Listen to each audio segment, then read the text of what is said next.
Hello students, welcome to Mishra classes. Myself Richa Mishra. आज जो है हम क्लास 9 का ज्योग्राफी का लेसन फर्स्ट पढ़ने वाले हैं। इसके साथ इस वीडियो के साथ जो है हम नया एक चैप्टर स्टार्ट करेंगे और इसमें हम ज्योग्राफी पढ़ेंगे। तो ज्योग्राफी का जो पहला चैप्टर है हमारा, जिसका नाम है इंडिया साइज एंड लोकेशन, उसके बारे में आज हम पढ़ने वाले हैं। अब ये जो लेसन है बहुत ही छोटा सा लेसन है, सिंपल सा। अब इसको हम थोड़ा सा समझते हैं। जैसे शुरुआत में हम इसमें इंडिया की लोकेशंस के बारे में समझेंगे। इंडिया जो है एग्जैक्ट उसकी लोकेशन कहाँ है हमारे ग्लोब के ऊपर। साथ ही साथ जो है हम ये पढ़ेंगे साइज कैसा है उसके उसके आसपास के उसके नेबर्स कौन कौन है। इन सारी चीज़ों को में हम पढ़ने वाले हैं। तो सबसे पहले जो है लोकेशन से स्टार्ट करते हैं। ठीक है, लोकेशन को समझने की अगर बात की जाए तो उसे समझने के लिए हमें लैटिट्यूड, लॉन्गिट्यूड, हेमिस्फीयर वगैरह को समझना होगा। तो उसे सबसे पहले समझते हैं। वर्ल्ड अगर हम बात करें कि जो हमारी पृथ्वी है वो कैसी, उसका शेप कैसा है, तो आमतौर पे हम क्या कहते हैं, उसका शेप है बिल्कुल राउंड, बिल्कुल गोल शेप है ना। लेकिन कुछ लोगों का कहना है कि इंडिया आपकी जो अर्थ है उसका शेप कैसा है, स्फीयर है, यानी कि अंडाकार है। लेकिन अगर एक्चुअली में देखा जाए तो हम देखेंगे हमारा जो अर्थ है, अर्थ का जो ऊपर के दोनों पोल्स हैं वो क्या है, बीच में कुछ दबे हुए हैं और साइड के जो हिस्से हैं वो थोड़े से उभरे हुए हैं। जैसे कि आप जो फल खाते हैं, फलों में आपने ऑरेंज खाया है ना, ऑरेंज की तरह शेप होता है उसका, ऊपर से थोड़ा दबा हुआ, साइड से थोड़ा चौड़ा हुआ, ये उसका शेप होता है। हमारे वर्ल्ड जो है अर्थ का ये शेप है। अब इसके तहत हम सबसे पहले हम जान लें कि हेमिस्फीयर क्या होता है। ठीक है, जैसे यहाँ पे मान लीजिए ये आपका ग्लोब है। ठीक है, मान लीजिए ये आपका ग्लोब है। ठीक है, अब इसको हम जानते हैं कि एक इमेजिनरी लाइन है जिसे हम इक्वेटर कहते हैं। ये होता है 0 डिग्री का, राइट। इक्वेटर जो है हमारे अर्थ को जो है दो इक्वल पार्ट्स में डिवाइड करता है। इक्वेटर क्या है, एक लैटिट्यूड है जो एक इमेजिनरी लाइन होती है और इसका डिग्री कितना है, 0 डिग्री का। ये क्या करता है, हमारे जो हमारा क्या है, ये अर्थ जो है इसे दो इक्वल भागों में बांटने का काम करता है। ठीक है, अब जो ऊपर वाला पोर्शन होता है वो नॉर्दर्न हेमिस्फीयर जो है वो कहलाता है। ठीक है, जो नीचे का पार्ट है आपका वो सदर्न हेमिस्फीयर जो है वो कहलाता है। ठीक है, ये समझ में आ गया होगा आपको, नॉर्दर्न हेमिस्फीयर और सदर्न हेमिस्फीयर। अब इसमें जो है हम देखते हैं कि इस इक्वेटर के अलावा बहुत सारी और भी छोटी छोटी जो है लाइनें जो है वो गुजरी हुई है इसमें, है ना। ऊपर की ओर, ऊपर से नीचे की ओर इस तरफ लाइनें जो है वो गई हुई है। ये क्या है, ये सारी लाइन, ये सारी इमेजिनरी लाइन जो है वो है लैटिट्यूड्स। ठीक है, मतलब ग्लोब के लैटिट्यूड और लॉन्गिट्यूड को समझने का सबसे आसान तरीका है क्या है, जो लाइनें लेटी हुई दिखाई देती हैं वो लैटिट्यूड्स कहलाती हैं, और जो लाइनें जो है बिल्कुल ऐसे सीधे सीधे खड़ी रहती हैं, लंबी लंबी लाइनें, वो क्या कहलाती हैं, वो आपकी कहलाती हैं लॉन्गिट्यूड्स। अब लैटिट्यूड और लॉन्गिट्यूड को समझने के बाद जो है हम आगे समझ लेते हैं। थोड़ा सा इसको थोड़ा सा मिटा देते हैं। हाँ, तो हम क्या कह रहे थे, अब इसमें क्वेश्चन क्या बताया गया आपको, देखिए India lies in northern hemisphere, मतलब इंडिया कहाँ लाई कर रहा है आपका, नॉर्दर्न हेमिस्फीयर में। ऊपर का हिस्सा क्या है आपका, नॉर्दर्न हेमिस्फीयर है, वहां लाई कर रहा है। और इसका लैटिट्यूडनल एक्सटेंट कितना बताया गया है, 8 डिग्री 4 नॉर्थ, एंड मतलब नॉर्थ, यानी नॉर्दर्न हेमिस्फीयर में है इसलिए इसको एन लिखा गया है। ठीक है, तो लैटिट्यूडनल एक्सटेंट अगर देखा जाए तो ये 8 डिग्री 4 मिनट नॉर्थ में है, यानी कि यहाँ लॉन्गिट्यूड आपके इक्वेटर से ऐसे ऐसे करके एक एक लाइन आप ऊपर जाएंगे तो 8 लाइन ऊपर, 8 लैटिट्यूड ऊपर जाएंगे, प्लस दो लैटिट्यूड्स के बीच में, इतना समझ लीजिए, दो अलग अलग लैटिट्यूड है, उनके बीच की जो दूरी होती है वो कितनी होती है, 111 किलोमीटर की। ठीक, अब पर जो मीटर है, किलोमीटर है, उसे मिनट में काउंट किया जाता है। ठीक है, लैटिट्यूड्स में। तो यहाँ क्या कहा गया कि 8 जो है 8 डिग्री है आपका, प्लस 4 मिनट, मतलब 8 डिग्री और 90 डिग्री के 8वें और 90 डिग्री के बीच के 4 मिनट्स, वो आपका क्या है, वो आपका सदर्न मोस्ट पॉइंट है। यानी कि इंडिया का जो ये निचला वाला हिस्सा होगा, यहाँ नीचे वाला हिस्सा, वो कहाँ पे है, वो इंडिया के यहाँ पे होगा। मान लीजिए 8वां स्थान यहाँ है आपका, नीचे सदर्न मोस्ट पॉइंट, ये वाला हिस्सा वो कहाँ है, यहाँ 8 डिग्री 4 मिनट्स पे नॉर्थ पे है। ठीक है, और जो अपर वाला पोर्शन है, यानी कि ये वाला पोर्शन, ये कहाँ ऊपर की डिग्री जहाँ लाई करेगा वो कौन सा लैटिट्यूड है आपका, 37 डिग्री 6 मिनट नॉर्थ। ठीक है, तो हमारा लैटिट्यूडनल एक्सटेंट क्या है, 8 डिग्री 4 नॉर्थ, से 37°6' नॉर्थ तक है। लैटिट्यूड आपको हो गया होगा। लॉन्गिट्यूड की अगर बात की जाए तो लॉन्गिट्यूड जैसे मैंने आपको बताया कि लॉन्गिट्यूड क्या है, वो बड़ी बड़ी जो लंबी लंबी लाइनें आपकी यहाँ मैप में ग्लोब पे दिखाई देती है वो लॉन्गिट्यूड्स हैं। लॉन्गिट्यूड का जो मिड पॉइंट होता है, जैसे हमारे लैटिट्यूड का तो मिड पॉइंट इक्वेटर है, वैसे ही लॉन्गिट्यूड का मिड पॉइंट क्या है, जो लॉन्गिट्यूड का मिड पॉइंट है उसे कहते हैं प्राइम मेरिडियन। प्राइम मेरिडियन कहा जाता है। प्राइम मेरिडियन कहाँ पे है? ग्रीनविच से होकर गुजरने वाली, जो लंदन में आपका ग्रीनविच इलाका है वहां से जो लाइन बीचों बीच से गुजरती है उसी को प्राइम मेरिडियन कहा गया है, और ये भी 0 डिग्री का होता है। तो इसके वेस्ट साइड जितनी भी मतलब दिशाएं हैं, वेस्ट साइड में जो भी देश है वो वेस्टर्न कंट्री कहलाएंगी, और इस तरफ की जो होंगी वो ईस्टर्न हो जाएंगी, वो ईस्टर्न साइड्स में है। ठीक है, तो इसमें क्या बताया गया कि लॉन्गिट्यूडनल एक्सटेंट जो है वो 68°7 ईस्ट से लेके 97°25 ईस्ट है। मतलब प्राइम मेरिडियन के ईस्ट दिशा में जो है आपको कितना डिग्री लिया है उसने, 68°7 ईस्ट से लेके 97°25 ईस्ट तक इसका डायरेक्शन बताया गया। तो ये है आपका लॉन्गिट्यूड और लैटिट्यूड के बारे में एक्सटेंट है।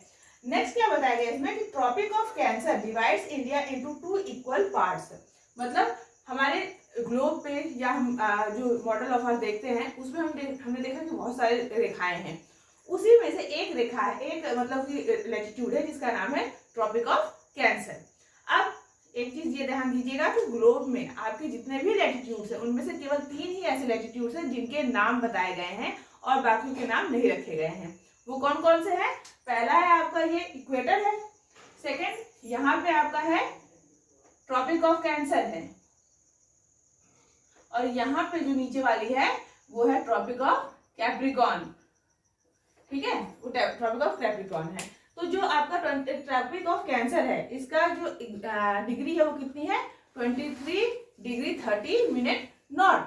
अब ये जो ट्रॉपिक ऑफ कैंसर है वो क्या करती है, वो इंडिया को, देखिए इंडिया को डिवाइड करती है 2 इक्वल पार्ट्स में। किस तरह से? वो इस तरह से गुजरी हुई है, यहाँ से देख लीजिए आप लोग, वो इस तरह से यहाँ से गुजरी हुई है और इंडिया को जो है ऑलमोस्ट 2 इक्वल पार्ट्स में डिवाइड करती हुई दिखाई देती है।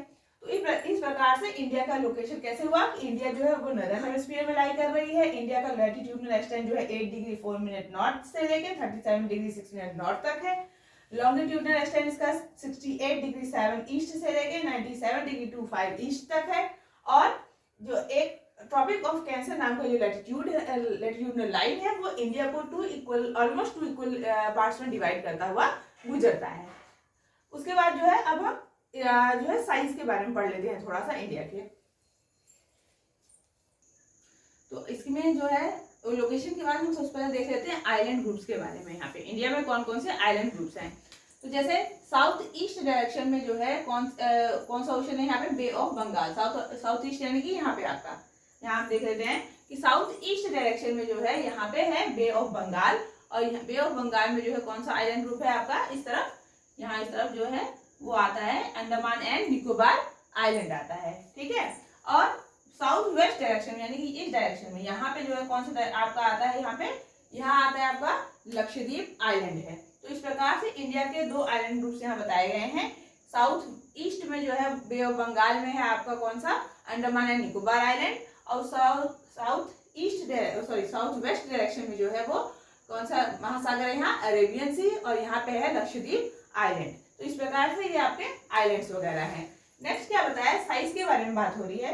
उससे पहले एक पॉइंट और देख लेते हैं कि साउथ मोस्ट पॉइंट जो है इंडियन यूनियन का सबसे जो साउथ मोस्ट पॉइंट बताया गया है। साउथ मोस्ट पॉइंट अभी हम क्या कहते हैं, हम केरला कहते हैं, या कन्याकुमारी कहते हैं, लेकिन पहले जो था हमारा southern most point Indian union का क्या था, इंदिरा पॉइंट था, जो और नीचे जो है था, और नीचे थोड़ा साउथ में था।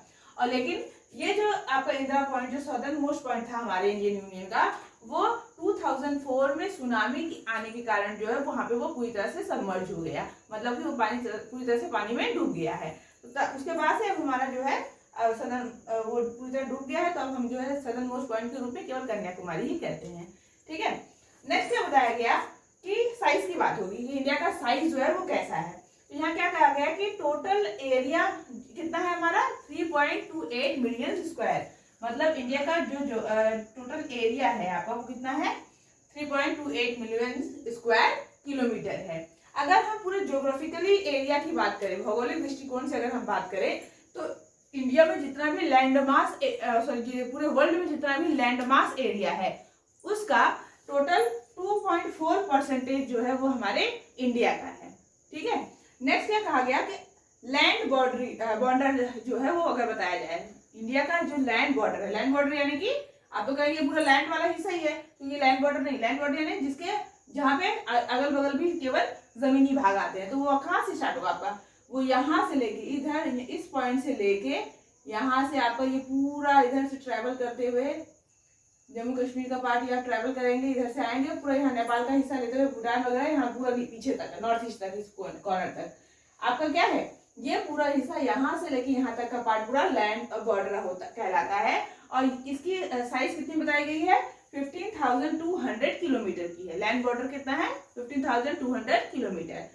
कोस्टल लाइन जो है हमारी वो कितनी है 7,516.6 किलोमीटर। कोस्टल लाइन हम किसे कहेंगे, यहाँ से इस पॉइंट से, गुजरात के इस पॉइंट से लेके यहाँ का जो जितना भी आपका आउटर एरिया यहाँ तक वो सब आता है क्या, कोस्टल लाइन में आता है, यानी कि वो तटवर्तीय किनारे हैं। और ये जो परिमाप बताया गया है 7,516.6 किलोमीटर, इसके अंतर्गत आपका ये कोस्टल लाइन के अलावा लक्षद्वीप और जो है अंडमान निकोबार आइलैंड के कोस्टल लाइन को भी इंक्लूड किया गया है। तो इनको मिलाकर जो है ये कितना है आपका 7,516.6 किलोमीटर।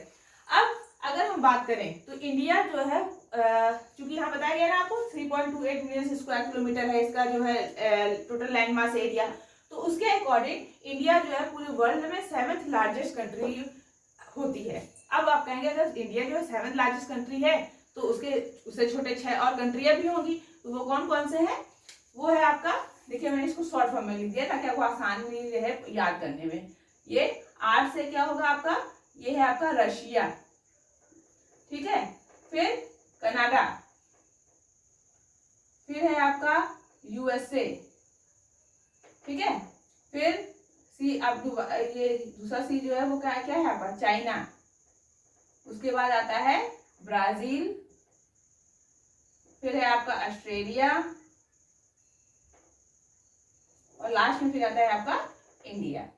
तो इस प्रकार से इंडिया जो है वो 7th लार्जेस्ट कंट्री है, किसके अकॉर्डिंग, एरिया के अकॉर्डिंग। जिससे उससे बड़े 6 और कंट्रियां कौन कौन सी हैं, Russia, Canada, USA, China, Brazil और ऑस्ट्रेलिया।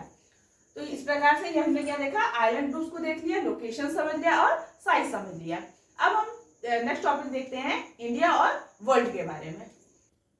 तो नेक्स्ट टॉपिक क्या है हमारा, इंडिया एंड द वर्ल्ड। मतलब अगर आपको ये क्वेश्चन पूछा जाए कि आपने बुक में भी ये क्वेश्चन देखा होगा कि ऐसा क्यों है जिसकी वजह से जो है इंडिया का जो लोकेशन है वो मतलब बहुत ही ज़्यादा सिग्निफिकेंट रखता है, मतलब या फिर ऐसा कह लीजिए क्वेश्चन ये बने कि इंडिया का जो नाम है इंडियन ओशन, जो इंडियन ओशन का नाम है उस ओशन के नाम के आगे इंडिया ऐड किया गया है, ये ऐसा क्यों हुआ है। इस टाइप के क्वेश्चन जो है घुमा हुआ के पूछे जाते हैं, जिसमें आप ये फैक्ट जो है वो लिख सकते हैं। अब इस वजह से पहला क्या लिखा है कि central location between east and west Asia ना, तो मतलब क्या है कि सेंट्रल लोकेशन क्या है आपका, इंडिया का लोकेशन एग्जैक्ट कहाँ पे है, वो ईस्टर्न एंड वेस्टर्न एशिया में जो है वो लोकेट करता है, बीचों बीच में, ठीक है। नेक्स्ट क्या है, connectivity with trans Indian ocean routes. मतलब इंडिया, आपका जो इंडिया आप देखेंगे क्योंकि वो पूरे 3 तरफ से पूरा जो है आपका कहाँ ओशंस में जो है डूबा हुआ है, मतलब ओशंस के अंदर है, साइड से ढगा हुआ है। इससे क्या हुआ है कि इसकी कनेक्टिविटी ओशन रूट्स के साथ बहुत ही अच्छी है, मतलब आसपास के जितने भी ओशंस है वहां से ओशनिक रूट के थ्रू ये दूसरे देशों के साथ बहुत ही अच्छी तरीके से वो कनेक्ट हुआ है। नेक्स्ट क्या बताया गया कि Deccan peninsula protrudes into the trans Indian Ocean. अब मतलब ये जो आपका डेक्कन पार्ट है, ये आपका जो साउदर्न पार्ट है इंडिया का, वो क्या है एक पेनिनसुला की तरह। पेनिनसुला क्या होता है, ऐसा लैंडफॉर्म जो कि 3 साइड से सी से घिरा हो। तो आपका इंडिया का ये जो पार्ट है वो कैसा है, यहाँ पे देखिए आपका इस साइड कौन सा है, आपका अरेबियन सी है, इस तरफ बे ऑफ बंगाल है, नीचे इंडियन ओशन है, तो 3 साइड से घिरा हुआ है। ये डेक्कन पार्ट जो है पेनिनसुला की तरह है, जो कि क्या करता है, provides long coastal line in this region, जिसकी ये चूंकि ये बहुत ही ज्यादा गहराई तक पानी में है, मतलब नीचे की ओर है, इससे क्या होता है कि लंबी कोस्टल लाइन हमें प्राप्त हुई है। ये साइड में क्या है, सब कोस्टल लाइन ही है, ठीक है। तो मतलब कोस्टल लाइन प्रोवाइड हुई है, जिसकी वजह से this help to establish close relationship between west Asia, Africa, Europe and east Asia. अब इसका कोस्टल लाइन हमें ज्यादा मिली है, ओशन रूट से हमारी कनेक्टिविटी बहुत अच्छी है। इसका क्या फायदा मिल रहा है हमको, जो इसके आसपास के जितने भी देश हैं, जैसे इस तरफ आपका अफ्रीका, यूरोप, ईस्ट और ईस्टर्न एशिया, ये हर जगहों से जो है हमारी कनेक्टिविटी ओशंस के थ्रू जो है बहुत ही अच्छी हुई है इंडिया की, ये इसमें हमें हेल्प मिली है। और India relationship with world contract through land, India हम अगर बात करें इंडिया का वर्ल्ड के साथ कॉन्ट्रैक्ट मतलब कॉन्ट्रैक्ट का, तो ये हमारा आज से नहीं, हमारे बहुत लंबे समय से, मतलब जब हमें सी रूट्स के बारे में हमें ज्ञान नहीं था, जानकारी नहीं थी, उस समय भी विदेशों से हमारा व्यापार, हमारा संबंध, वहां से आवागमन जो है हमेशा होता रहता था। लेकिन किससे होता था, लैंड के थ्रू, यानी कि लोग जो है ये इस तरफ से जो पहाड़ी क्षेत्र है वहां से क्रॉस करके आते थे इंडिया में। लेकिन बाद में जब हम ओशन रूट्स को हमने जान लिया, तो अब ओशंस के थ्रू जो है आप लोग आने जाने लगे, व्यापार करने लगे या घूमने आने लगे, ये सारी चीजें होने लगी। ये क्या कहा गया कि these routes have contributed in exchange of commodities. ये जो ओशन रूट्स एस्टेब्लिश हुए उसका क्या फायदा हुआ कि हमारा इसमें कंट्रीब्यूशन इसमें बढ़ा कि हम एक्सचेंज ऑफ कमोडिटीज आसानी से करने लगे। अभी कमोडिटीज क्या था, मतलब जो लोग आ रहे थे या हम कहीं जा रहे थे दूसरे देशों में, इन रूट्स का इस्तेमाल करते हुए, तो उससे हम व्यापार कर रहे थे। जैसे व्यापार में क्या था, मुस्लिम नाम का जो है, जो कॉटन कपड़ा होता है सबसे उम्दा किस्म का, वो जो है विदेशों में डिमांड थी उसकी, वो एक्सपोर्ट हो रहा था यहाँ से स्पाइसेस लोग लेके जा रहे थे, जो विदेशी आ रहे थे। विदेशी लोग जो पहले क्या करते थे, सिर्फ बॉइल्ड लोग खाना खाते, वो मसाला वगैरह का यूज नहीं करते। जब वो हमारे भारत में आए और उन्होंने यहाँ का जो टेस्ट किया खाना जो है, तब उन्होंने जाना कि नहीं, स्पाइस भी कोई मटेरियल है जिसको हम मसालों को अगर खाने में जो है ऐड करेंगे तो स्वाद उसका बढ़ जाएगा। तो वो चीजें सब लोग यहाँ से लेके गए हैं, और वहाँ की, और जो वहाँ से लोग आते हैं उनके आने के कारण जो तो हमने अलग अलग उनकी संस्कृति को भी जाना। जैसे ग्रीक स्कल्पचर जो था वो सब हमने उनसे जाना। हमारी जो किताबें हैं, जो होली बुक्स हैं, उनकी विचारधाराएं जो है विदेशों तक गई। तो मतलब इन रूट्स का इस्तेमाल करके केवल हमने सामानों का ही नहीं आदान प्रदान किया व्यापार के रूप में, बल्कि हमारी विचारधारा, हमारी संस्कृति, सब कुछ जो है इन रूट्स के द्वारा है आई और गई है, हमारे देश में आई और हमारे देश से दूसरे देश में भी गई है। तो ये तो हमने देखा इंडिया और वर्ल्ड के रिलेशन के बारे में। अब इस लेसन का हम लास्ट टॉपिक पढ़ेंगे जो है हमारे इंडियन नेबर्स के बारे में। चलिए उसे देखते हैं। तो नेक्स्ट टॉपिक क्या है हमारा, देखिए इंडियन नेबर्स के बारे में हम पढ़ेंगे, यानी भारत के पड़ोसी राज्यों, देशों के बारे में, ठीक है। अब इसे हम, जैसा कि हम जान रहे हैं कि हमारे पड़ोसी राज्य कौन से, पड़ोसी देश कौन से हैं, यहाँ आपके साउथ नॉर्थ जो इलाके से, नॉर्थ का जो वेस्ट वाला पार्ट है वहां से लेके नॉर्दर्न पार्ट से फिर नॉर्थ ईस्टर्न पार्ट आपका, ये सारे इलाकों में आपके आते हैं। कौन कौन से आपके पड़ोसी, जहां से जिनसे हम अपने लैंड बाउंड्रीज को शेयर कर रहे हैं, उसके बारे में जानेंगे। देखो सबसे पहले क्या बताया कि India occupies a unique position in south Asia. India जो है वो कहाँ यूनिक पोजीशन है उसका, साउथ एशिया में एग्जिस्ट करता है। उसको बहुत ही यूनिक पोजीशन, यूनिक यानी बहुत ही अच्छा और बहुत ही कह सकते हैं बहुत ही सिग्निफिकेंट देने वाला पोजीशन है। इसका क्या मतलब कि हम इतने देशों से जुड़े हुए हैं, हमारे लैंड बाउंड्री से शेयर कर रही है कि उससे हमारे लिए बहुत ही ज्यादा वो काफी फायदेमंद साबित हुआ है, ठीक है। और India shares land border with, India जो अपने लैंड बॉर्डर किससे शेयर कर रहा है, पाकिस्तान, अफगानिस्तान, फिर China, Nepal, Bhutan, Myanmar and Bangladesh. ये वो जो है आपके कंट्रीज हैं जिनसे इंडिया जो है अपनी लैंड बाउंड्रीज शेयर कर रहा है। किन किन से देखिए, फिर से देख लीजिए, आपका कौन है, पाकिस्तान है, फिर अफगानिस्तान है, यहाँ पे आपका आता है चाइना, नेपाल, भूटान, म्यांमार और बांग्लादेश के साथ, ठीक। नेक्स्ट क्या कहा गया कि सदर्न नेबर्स, हमारे जो दक्षिण भारत, ये तो हमने नॉर्थ और नॉर्दर्न नेबर्स को देखा, northern, north western, north eastern की डायरेक्शन में देखा। लेकिन अगर हम साउथ की बात करें, यानी कि इंडिया का जो सबसे निचला भाग है, जो इनफैक्ट हमने देखा था ना, जो आपका ये जो आपका निचला पोर्शन है यहाँ का साउदर्न पार्ट, वहां पे कौन जो है पड़ोसी है, मालदीव्स एंड श्रीलंका। श्रीलंका और मालदीव जो है वो हमारे नदर्न पड़ोसी हैं, ठीक है, और सॉरी नदर्न नहीं, साउदर्न पड़ोसी हैं। पाक state separates India and Sri Lanka. अब आपने देखा होगा, जैसे यहाँ मान लीजिए आपका ये इंडिया का जो निचला हिस्सा है, सदर्न पार्ट है, तो यहाँ पे क्या है, यहाँ पे आपका श्रीलंका है, है ना। तो श्रीलंका और इंडिया को जो है एक नैरो सा पाक स्ट्रेट है ये, मतलब एक नैरो सा इलाका, मतलब यहाँ बीच में तो समुद्र है, समुद्र के बीच में मतलब कि लैंड मास एरिया है छोटा सा, वही जो है इंडिया और श्रीलंका को सेपरेट करने का काम करता है। तो ये जो लैंड मास एरिया है पतला सा नैरो सा, इसी को क्या कहते हैं, पाक स्ट्रेट कहा जाता है। और उसके अलावा क्या बताया गया, देखिए, Gulf of Mannar also lies between these two countries, इन दोनों ही देशों के बीच में गल्फ ऑफ मन्नार भी है। अब गल्फ क्या होता है, गल्फ यानी कि ऐसा लैंडमास एरिया जो कि इस तरह से हो कि तीन साइड से मतलब लैंड मास हो, एक तरफ जो है वो सी का इलाका हो, वो गल्फ कहलाता है। तो यहीं पे यहाँ जब मैंने बताया ना वो पाक है, पाक स्टेट है, तो ये वाला जो हिस्सा है, ये वाला हिस्सा, ये किस क्या है, गल्फ है, ये गल्फ को बनाने का काम करता है। तो यहाँ पे मतलब अब इंडिया और श्रीलंका को सेपरेट करने का काम कौन कौन कर रहा है, पाक स्टेट कर रहा है और साथ ही साथ गल्फ ऑफ मन्नार जो है वो कर रहा है। नेक्स्ट चैप्टर आ गया कि strong historical and geographical link with her neighbours. India का जो है अपने पड़ोसियों के साथ बहुत ही स्ट्रॉन्ग रिलेशन रहा है, आज से ही नहीं, ये ऐतिहासिक समय से ये चला आ रहा है। भौगोलिक दृष्टिकोण से भी कहते हैं कि हम बहुत मतलब जब हमारा जो पास्ट टाइम था, जब हम बहुत अच्छे से लोगों को नहीं जानते थे, जब हमारा व्यवहार विकसित नहीं था, उस समय से ही हमारे संबंध जो है विदेशी देशों के साथ, अपने पड़ोसी देशों के साथ काफी अच्छे रहे हैं, ऐसा बताया गया। तो इस प्रकार से हमने क्या देखा नेबर्स में, इंडियन नेबर्स में कि इंडिया जो है वो ऑक्युपाई करता है यूनिक पोजीशन कहाँ पे, साउदर्न एशिया में, उसके वो लैंड बॉर्डर शेयर कर रहा है अपने पाकिस्तान, अफगानिस्तान, चाइना, नेपाल, भूटान, म्यांमार और बांग्लादेश से। सदर्न पड़ोसी हमारे श्रीलंका और मालदीव हैं। पाक स्ट्रेट और गल्फ ऑफ मन्नार जो है श्रीलंका और इंडिया को सेपरेट करने का काम करते हैं। और इंडिया का जो रिलेशन रहा है, लिंक रहा है उसके पड़ोसियों के साथ, वो बहुत ही स्ट्रांग रहा है हमारा हिस्टोरिकल समय से। तो इस प्रकार से हमारा ये जो लेसन है, ये जो टॉपिक, इस टॉपिक के साथ हमारा ये जो लेसन है पहला ज्योग्राफी का first chapter India size and location जो है वो कंप्लीट हो गया है। अब जो हमारा नेक्स्ट वीडियो होगा उसमें हम एक नया चैप्टर स्टार्ट करने वाले हैं, ज्योग्राफी का सेकंड चैप्टर जो होगा, जो आपका लेसन का नाम क्या होगा, फिजिकल फीचर्स ऑफ इंडिया के बारे में। मेरा वीडियो आपको जो है अगर अच्छा लगा हो तो उसे लाइक और शेयर जरूर कीजिएगा, सब्सक्राइब भी कीजिए, अपने दोस्तों के साथ शेयर भी कीजिए। Thank you.